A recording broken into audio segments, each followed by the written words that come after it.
Welcome back to another episode of Warren Cali. The rap scene in Compton during the 1980s and 1990s became one of the most influential movements in music history, helping create and popularize what the world would know as West Coast gangsta rap. Compton itself was a city experiencing major economic and social changes. During the 1960s and 70s, many middle-class families left the area, while unemployment, poverty, gang activity, and crime increased in certain neighborhoods. By the early 1980s, many young people in Compton felt disconnected from mainstream America and believed that the realities of their lives were being ignored by politicians, the media, and much of the country. Hip-hop became a way to tell their stories. Compton artists often focused on life in their neighborhoods, which was affected by gangs, police activity, drugs, violence, and economic hardships. Their music was controversial, but it reflected realities that were rarely discussed publicly at the time. The most important group to emerge from Compton was NWA, which formed in the mid-80s.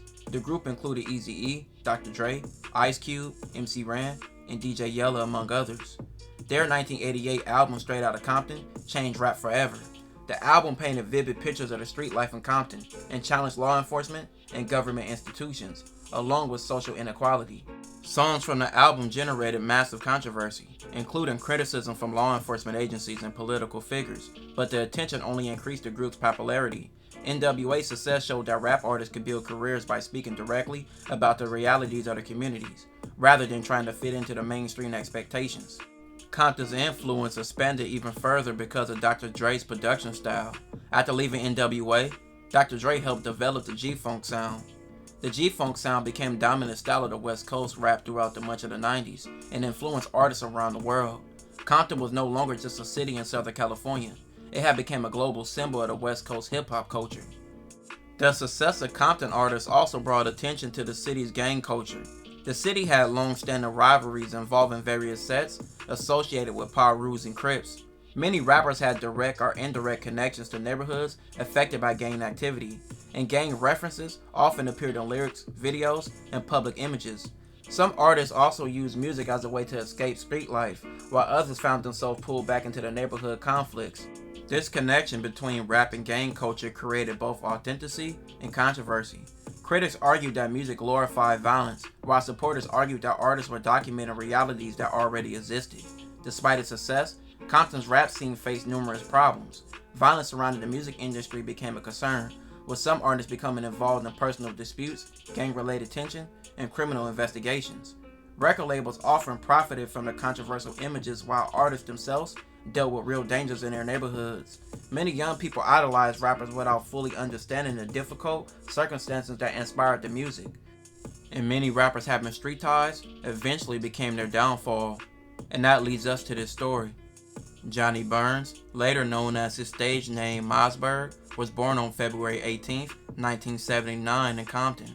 He grew up in a community known on the west side of Compton known as Campanella Park, which is a Piru hood.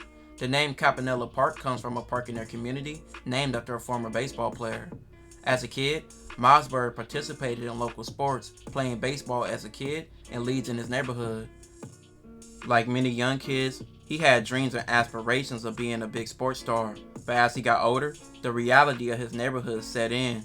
Gang activity became one of the most visible realities of the era.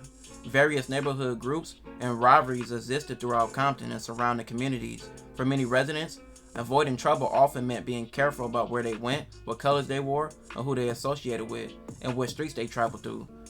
By the early 90s, while rap music was generating millions of dollars and putting Compton on the map, many local residents continued struggling with poverty, crime, and limited economic opportunities. The fame of the city did not automatically solve its problems. Campanella Park was a dangerous area to grow up in. They had several Crip and Southsider gangs to worry about, making the area one of the most dangerous areas to live in and to be from. With the influences around Mausberg, by just living in that area, he fell in the gang lifestyle, and it was easy. He didn't have a father figure in his life, with his dad being absent like so many other kids in the urban communities. He found his guidance in the streets. By his teenage years, he loved sports alone and became a full-fledged Piru. He was big in stature, being around 6'3" and 300 pounds. That made many people call him Bear. He became well respected in his area, but he also found another passion, and that would be music. He began rapping in his high school, and he spent a lot of his time with his friends developing his skills. By the time he was 18, he was a respected MC in his area. His life changed in 1997 when he met DJ Quik. Quik immediately recognized something special in the young rapper. At the time, Quik was already a respected producer and rapper. Mausberg wasn't just another rapper hanging around the studio. He had a deep voice, smooth delivery, sharp storytelling ability, and charisma that made many people pay attention whenever he spoke. Many people called him the West Coast Biggie. Quik began bringing him into recording sessions and mentoring him personally. Stan Shepard was a part of various groups during the 70s and 80s. In later years, he teamed up with Tony Lane to form Shepard Lane Music. He managed to work closely with DJ Quik. He had artists like Sugar Free and others signed. He then signed Mausberg after seeing his potential. We signed Mausberg. Mausberg from the west side of Compton, babe. That man was so cold-blooded. And Quik heard him and said, Stan, whatever y'all want me to do, I'm ready to roll. Let's just do it. Because this dude is, hey, man, I love Mausberg.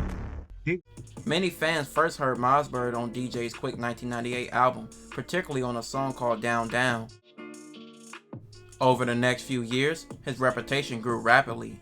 He worked alongside artists such as Sugar Free, Snoop Dogg, Nate Dogg, and Warren G. He appeared on Snoop Dogg's album No Limit Top Dog and released a connected project with Sugar Free. Within California's rap scene, many insiders believed that Mausberg was next in line to become a major star. He was always ready to hit the studio and had major work ethic. With DJ Quik by his side, he was destined to make it, many stated. July 3rd, 2000, around 10:45 p.m., that was the last time many seen Mausberg alive. He was at a studio with DJ Quik, and they were finishing a few tracks for his up-and-coming album. It was said he was excited about the songs Quik was mixing, and you could see it on his face. As the night switched to July 4th of 2000, Mausberg was home, and he was studying from his DMV handbook because he was tired of being drove around, and he planned to get himself a car. He was home until about 12:45 a.m. before he walked out his front door of his apartment for the last time. What happened next? Mausberg was shot twice and murdered.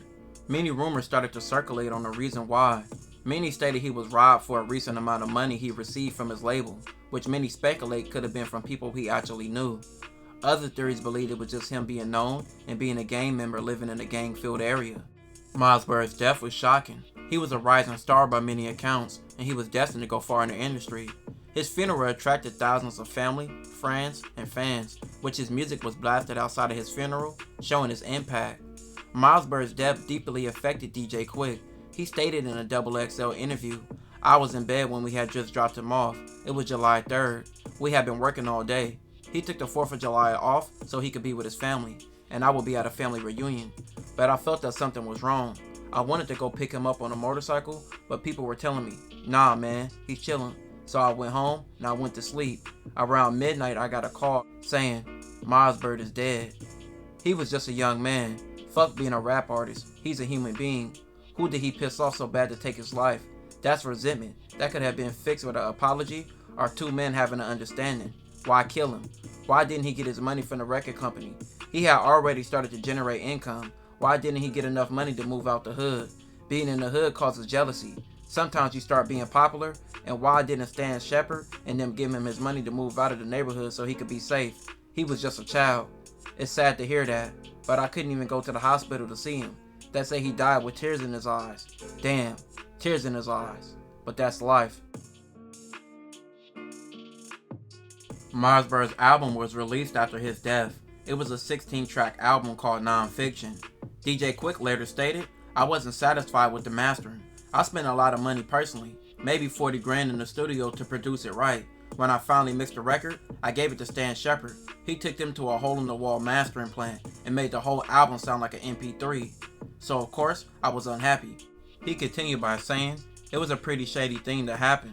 If I would have been the label head, I would have definitely given Mausberg the chance when he got his publishing deal.